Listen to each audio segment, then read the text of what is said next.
अस्सलाम वालेकुम नाजरीन करام।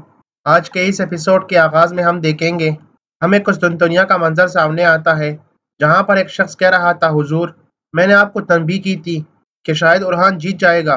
तख्त पर एक नौजवान सुल्तान है, किस्मत आजमाई के अलावा हमारे पास कोई और चारा ना था। इसी दौरान तबीब एक शख्स का इलाज कर रहे थे।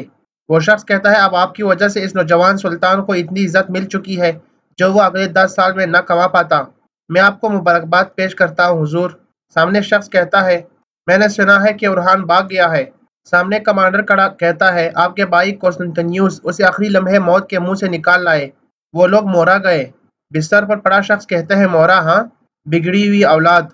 मैं जानता हूँ हमारी वालिदा पैब हेलेना की वजह से उसने ये कदम उठाने की हिम्मत की है। और शख्स कहता है, काश जुरात, हिम्मत और बहादुरी कोई ऐसी चीज होती जो हर किसी को दी जा सकती, हुजूर। बीमार शख्स कहता है, तुम बी बाजिंतनी तख्त पर मेरा जगह उसे देखना चाहते हो, है ना? सामने खड़ा शख्स कहता है, इस बात से कोई फर्क नहीं पड़ता, हुजूर। मुझे डर इस बात का है कि तुर्क जुरातमंद हो रहे हैं। बीमार शख्स मुस्कुराने लगता है, कहता है, तुर्कों को छोड़ो, इधर आओ। फिर वो उसके करीब आता है। उसका सहारा लेते हुए वो उठ जाता है, कहता है, मैं तुम्हें एक नसीहत करता हूँ मेरी वालिदा हेलिना पर इतना भरोसा मत करो। तुम दोनों चाहते हो कि मेरे बाद कॉन्स्टेंटिनियस तख्त नशीन हो। मैं जानता हूँ और मैं ऐसा नहीं होने दूंगा।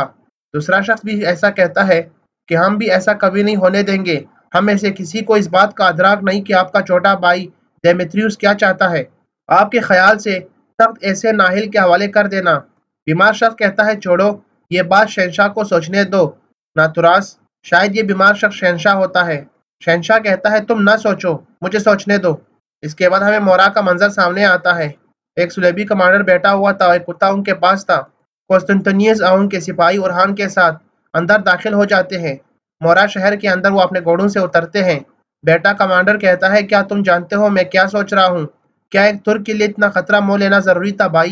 कॉन्स्टेंटिनियस करीब आकर कहता है, खरगोश के शिकार पर जा रहे हो? हाँ, वैसे भी हमने आज तक तुम्हें कुछ और करते नहीं देखा, छोटे भाई। पर सुकून हो जाओ, शायद ये छोटा भाई देमेत्रियुस होता है। देमेत्रियुस कहता है, मैं ऐसा शिकारी हूँ जो अपने कुत्तों को बहुत अच्छे से सुधारना जानता हूँ, भाई। कॉन्स्टेंटिनियस कहता है, मगर आप नए शिकारी हैं, अपने कद से बड़े कामों में टांग मत अड़ाओ, देमेत्रियुस। देमेत्रियुस खड़ा होकर कहता है, इससे मेरे कद का ताल्लुक नहीं। ऊपर उनकी वालिदा एलिना भी खड़ी थी, वो उनकी तरफ आती है। फिर देमेत्रियुस खड़े होकर कहता है, मैं तख्त पर अपने हक की वजह से ऐसी बात कर रहा हूँ, कॉन्स्टेंटिनियुस। कॉन्स्टेंटिनियुस कहता है, तुम कभी बाजिंतनी शहनशाह नहीं बन पाओगे, शहजादे। इतने में उनकी वालिदा आती है, कहती है, आपकी आमद हमारे लिए बाइस शर्फ है, कॉन्स्टेंटिनियुस। और उरहान, आपका कमरा तैयार है, यकीनन आप थक चुके होंगे। फिर उरहान एक तरफ चले जाते हैं। एलिना कहती है, उस्मानी एक होकर मजबूत हो रहे हैं और बाजिंतनी तख्त के वारिसों को एक दूसरे से बात करने की तमीज नहीं।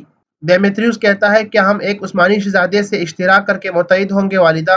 एलिना कहती है, हमारी सल्तनत की सलामती उरहान के सुल्तान बनने में ही है। अगर हमने आदरना में उसे तख्त नशीन करवा दिया तो उस्मानी बिखर जाएंगे, ये समझने की कोशिश करो। देमेत्रियुस कहता है, ठीक है, मगर आप भी यह बात समझ ले, वालिदा। दुश्मन के कुत्ते हमारे शिकार नहीं बनेंगे, बल्कि हमें शिकार कर लेंगे। वालिदा कहती है, वक्त आने पर इस चीज का फैसला शहनशाह करेंगे।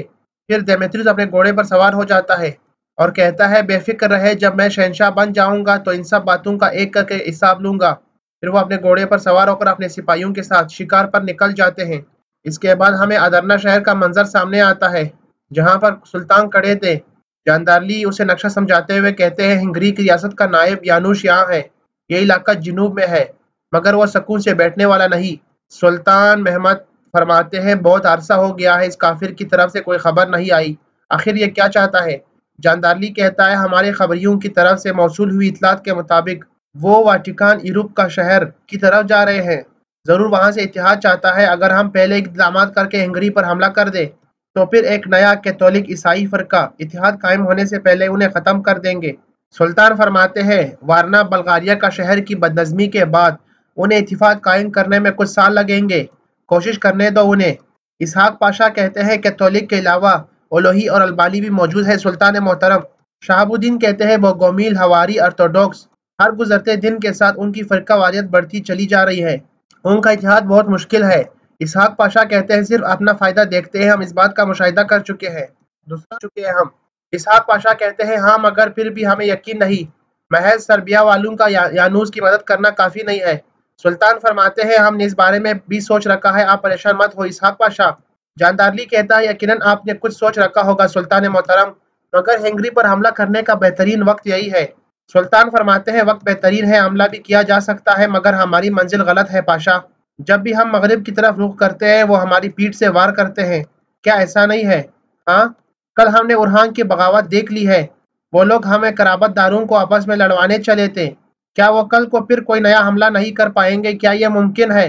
کیونکہ ریاست عثمانیہ کے وجود میں بازنطنی ایک بیماری کی طرح ہے۔